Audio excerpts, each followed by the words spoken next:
From the Alvin and Rosalie Sarachek studio, PBS Kansas presents Kansas Week.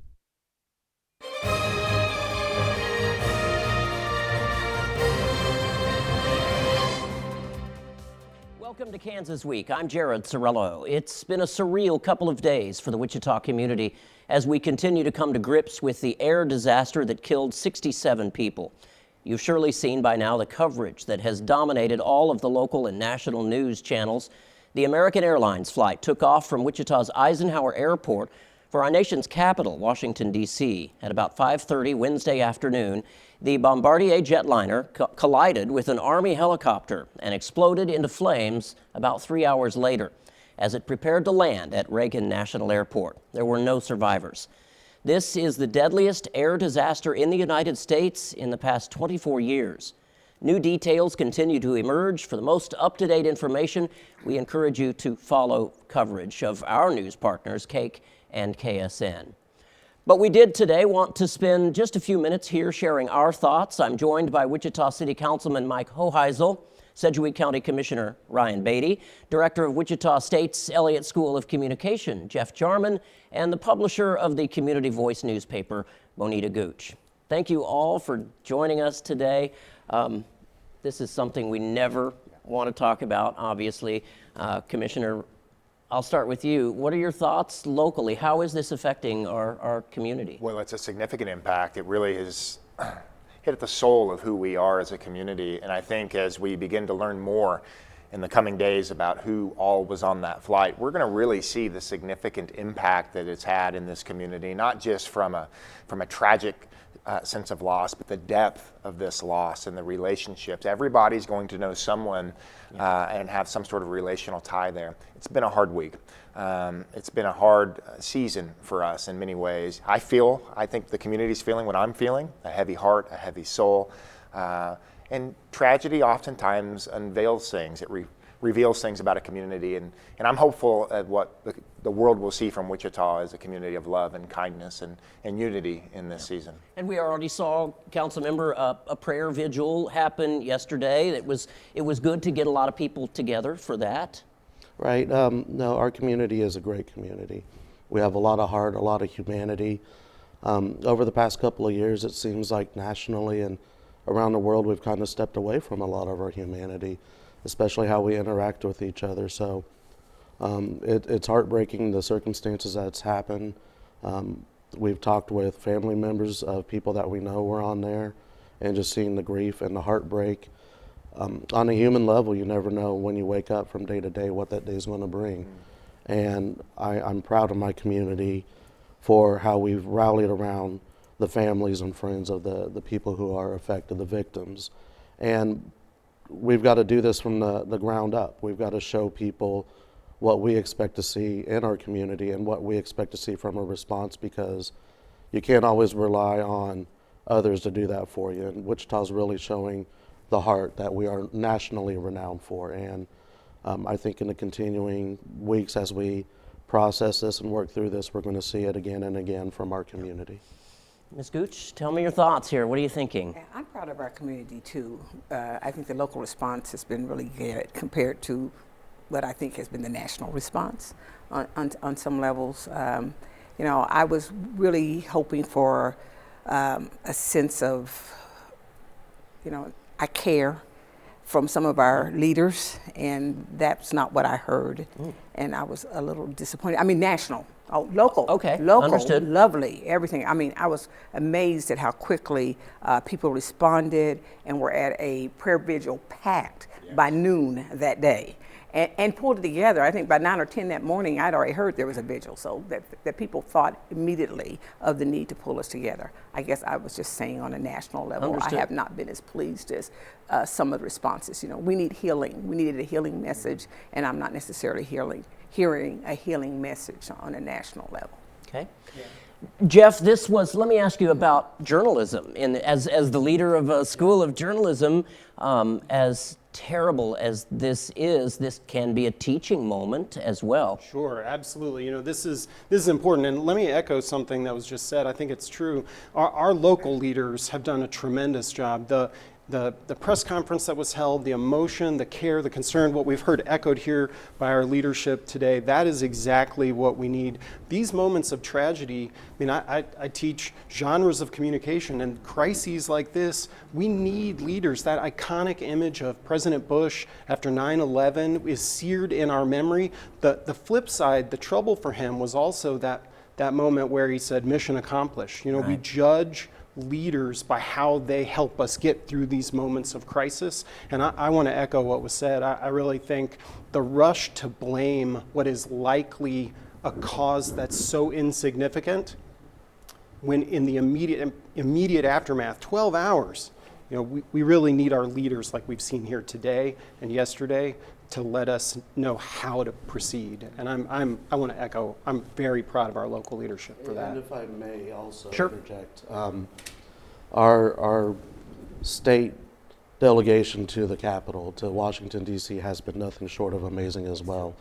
Congressman Estes' office has been in constant contact, as well as Senator Moran and Senator Marshall. They were hooking us up with the FAA and the people that we needed to get answers to in the aftermath of the crisis. So they have been absolutely great to work with. But again, yes, I do share again some of the other concerns of other leadership positions. It's a time for us to again come together and heal, and we'd like to see that. Commissioner Beatty, I do want to give you a chance to respond, though. I mean, are you in agreement with their statements about what's coming out of the president's tweets or whatever you want to say? I stopped trying to justify or explain what other leaders do in these circumstances. What I want to focus on is what we can control locally.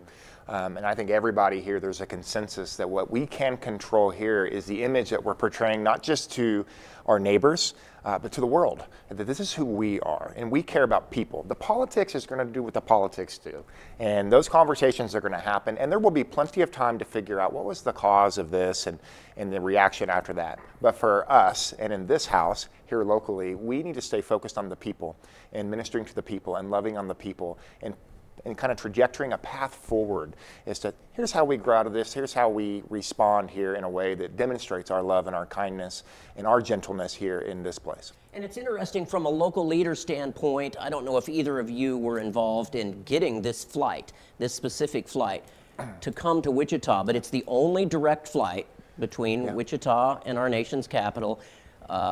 Local leaders worked together to get the flight to come to Wichita about a year ago. This flight itself is a very prosperous thing for our community. Well, this was a big deal that both the county and the chamber, the city, the governor's office was involved. We need to have more direct flights coming out of Wichita, to and from Wichita.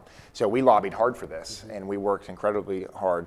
I don't remember if a council member was a part of this, but I was also on the inaugural flight from Wichita to Washington, D.C. last year, to where we celebrated this with American Airlines. So it really does resonate and hit home in some big ways, and it's just heavy. This is a very heavy season that we're in right now as we try to figure out how we navigate this pain. And it's also interesting, too. You mentioned our Congress people. They are often on this flight as well. So it's a very important flight for our community. So anything else to add?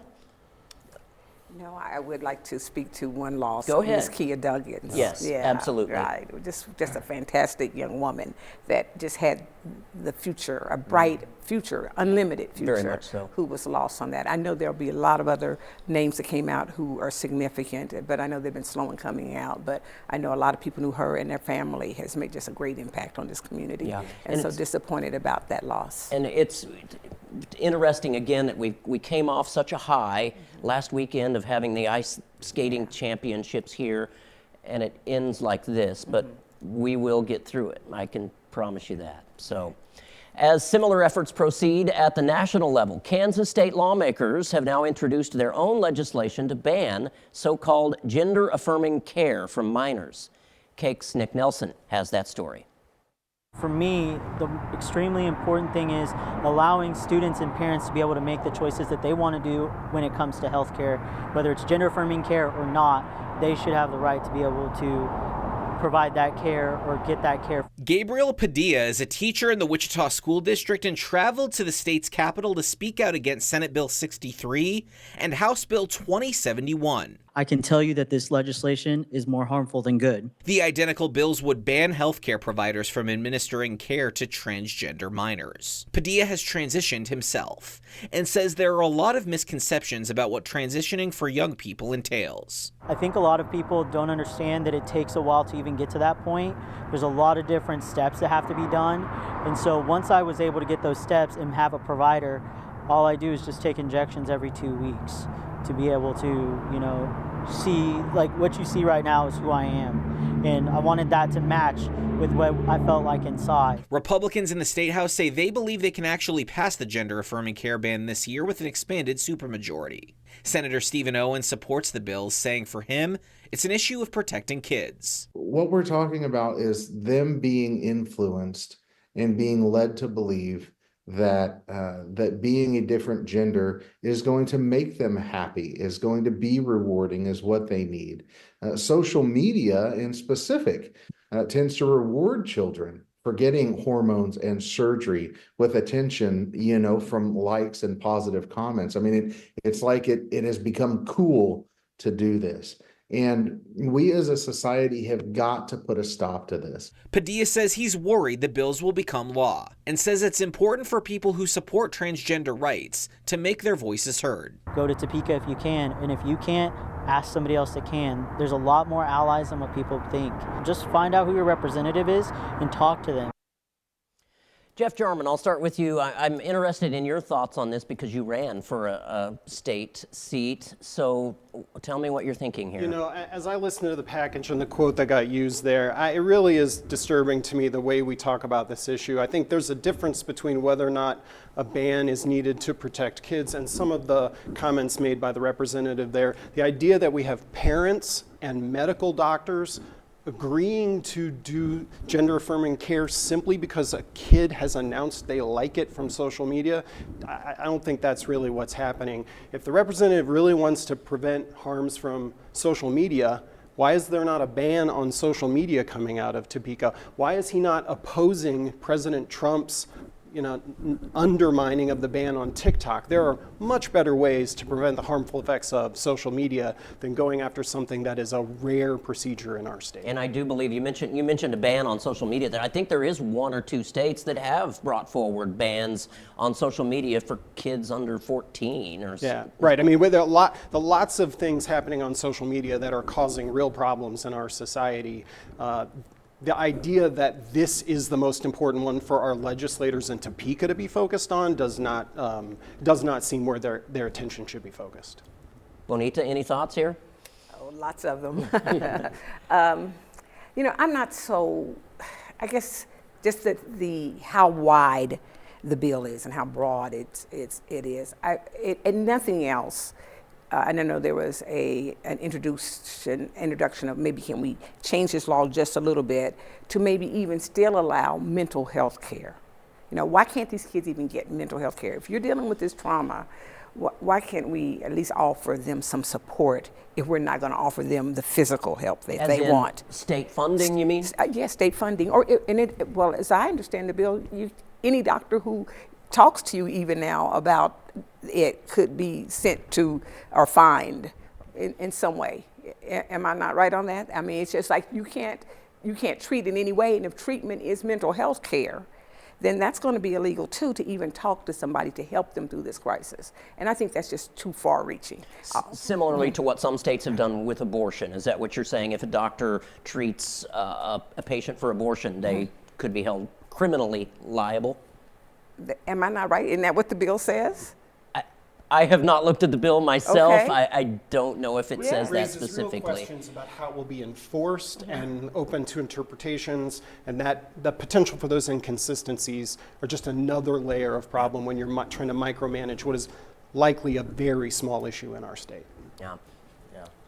Commissioner? Yeah, this is symbolic of a larger conversation we're having as a society about where are we at in these sort of things. And let's not pretend that these aren't complex. Yeah. This is a complex issue, a lot of complexities, particularly we're talking about medicine and medical procedures and parents' rights. I think it's okay to be prudent in this discussion as to how quickly we advance concepts like gender-affirming care in regards to surgical procedures and such, particularly with minors. I think it's very important to understand understand that these many times are irreversible procedures. And when we're talking about minors, I think it's okay to be prudent. I think it's okay that we as a society try to put some sort of framework around what can and cannot happen with a minor. Adults is a completely different conversation.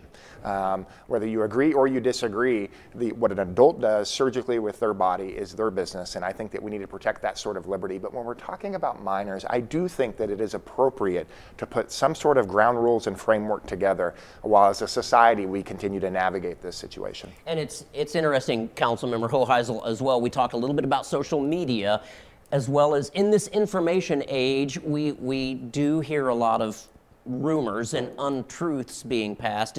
It's important to remind people to get their information from appropriate sources as well. No, absolutely, and that is a separate discussion we definitely need to have. We got to separate these two issues, though.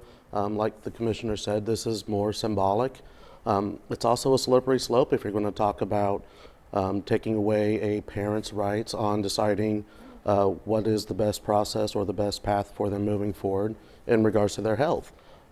Currently, we have laws set up to where we know a child could be dying of a preventable disease, and we do not require the parents to actually take the necessary steps to save that child because they have religious rights to be able to pray something away.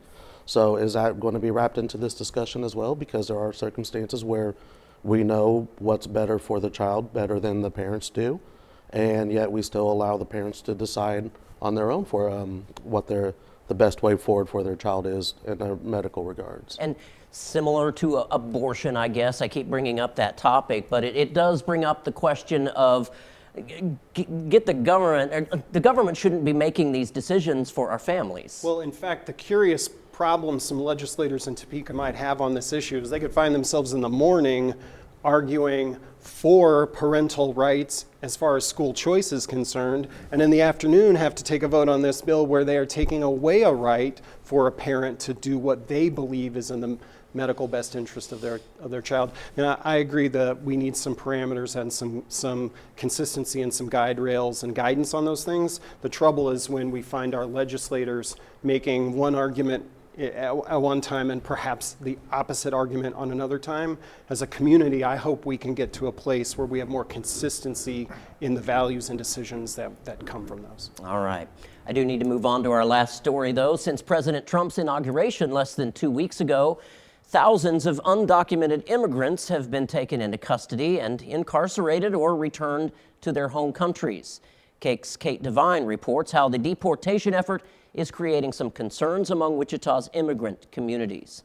Not sending you a letter either, like they're just coming and taking you if they can. It's just so devastating to have to tell your child, like, hey, your parent's not going to come home, you're not going to see your parent again. Tabby Waldron shares a 10-year-old child with beloved father, Juan Caldron, who just days ago was taken into custody by immigration enforcement here in Wichita. He's been here for 17 years, and he came here on a travel visa. He overstayed his visa, and then he didn't know the process for fixing that. Gordon says that when Caldron first got to the United States, he didn't speak English or know how the process worked to get legal citizenship once his visa expired. A lot of people here, a lot of them are actually reaching out and showing support. He has been in this community for 17 years. Now there's so many people here that consider him family. Caldron is now a respected member of the Wichita community, a father to 10-year-old Ainsley Caldron, stepfather to 7-year-old Alexis Gutierrez, and father to 4-month-old Isaac Caldron. Now with Juan gone, the family is left in limbo. His current partner, Beatrice Gonzalez, says she depends on Caldron to help support their 4-month-old son. And I'm just here like he yelling my name, like Betty. Like, well, I hear he yell like so scared. Like, I'm dependent for him. I'm really dependent for him. I'm really like he pay all the bills, the rent. He take care of my kids when I'm working. Caldron's family and supporters say he's a respected member of the community, whose only run-in with the law was a dismissed self-defense case. He does not have a felony. He is not a criminal. He had a self-defense case in the past, so they had his name in the system. That case was dismissed. He was never charged with anything. Nationwide, Immigration and Customs Enforcement has arrested over 300 individuals convicted of crimes on Tuesday alone as part of the Trump administration's immigration enforcement efforts. Cauldron's family is now calling for a fair process for longtime residents like him who aren't criminals. I support having laws and regulations on these things. However, I think that there needs to be a better process for people who are needing these resources. So people who there's no way they can afford it, or there's a language barrier, or there's something, who have families here that love them, there should be a process for them. As the family waits for answers, they say they'll keep fighting to bring Cauldron back home. In Wichita, Kate Devine, KIC News, on your side.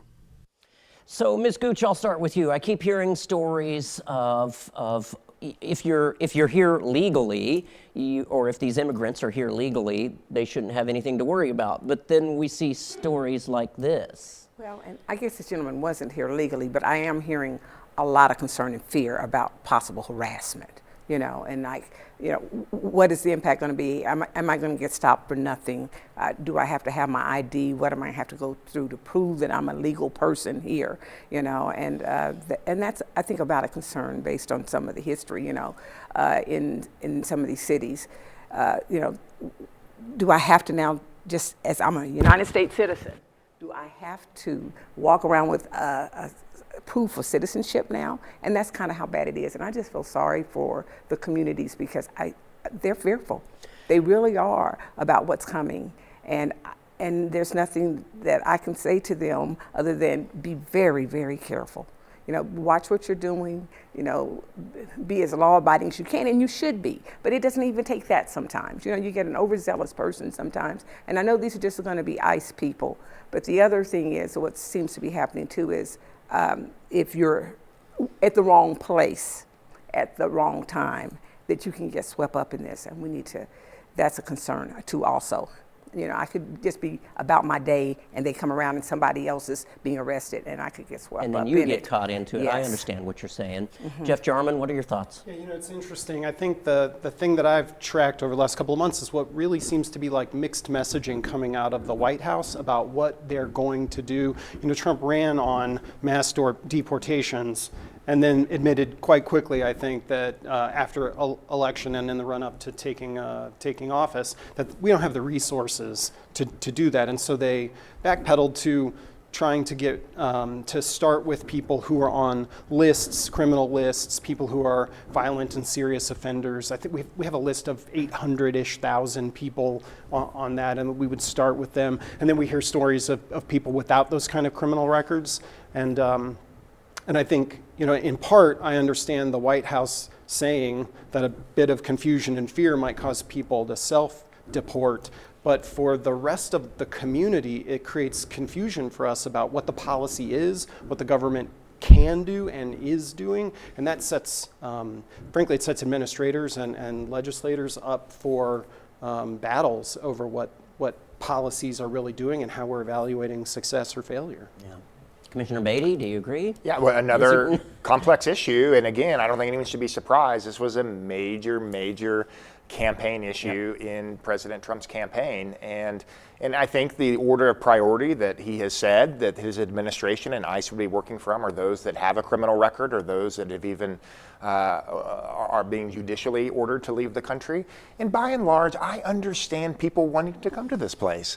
I would want to come to this place too. And one of the reasons why people want to come and be in America, aside from the economic interest, is that we are a nation of laws.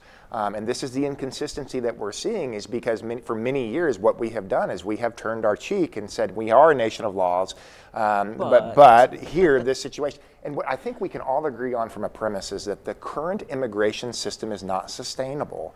And we need reason, we need logic, we need clarity so that people know what to understand. So on the other side of this, we can have a system that values migrant labor, values immigration, but does so in a way that is lawful and orderly and sustainable. And we simply don't have that now. I think by and large, everyone's in favor. If you're a criminal in this country, you need to go. And I agree wholeheartedly in starting there and then trying to find a system that's sustainable. Yeah. And Councilmember Hoheisel, Commissioner Beatty mentioned labor, how this might affect our labor system. It's talked about all the time that many of these people do the really hard jobs, the manual labor, the farming, the picking our crops, our fast food workers, things like that. Do you think this will have an effect on our economy? We'll see. I know it will if we continue on this course. We need to also include humanity in how we look at this issue. It is a complex issue, talking about labor, talking about short-term workers coming over for 6 months and then going back home. Also, how are we going to deal with refugees who are coming to our border? How are we going to deal with people who have been here for a long time already? Dreamers who came over under no fault of their own, and they're ingrained in our society. Yes. Again, we got to keep humanity in this, because I don't think our community wants to see children escorted out of schools or grandparents sent back home. So again, no matter what we do as elected officials, we always must keep humanity in mind as well. Yeah. And how big an effect does this have on a local economy?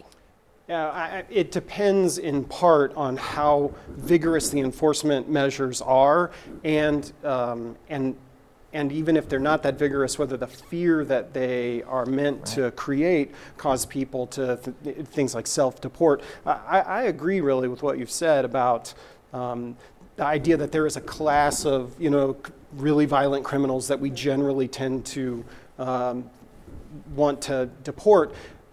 But the piece we saw, that's probably the opposite, right? That's not the kind of person, that is the humanity, I think, that you're speaking about, and how we solve and address that complex issue determines whether we, and how we proceed. I mean, the challenge, you said criminals. I heard earlier today that at the White House press briefing, the person was asked, like, well, what's a criminal? And then she said, well, I guess they're all here illegally, so they're all criminals. And that doesn't help our problem. That doesn't help us try to move on a complex issue. We've been too ideological and dug in, I think, in ways that we shouldn't have been, and now's a good chance to try to blend humanity and some rational policy and move forward. I just don't think we're there yet. Yeah.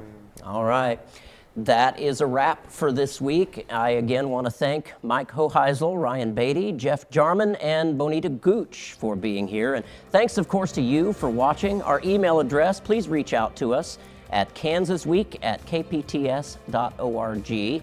So if you have any questions or comments, story ideas, feel free to email us. Until next time, I'm Jared Cerullo. We'll see you again next week.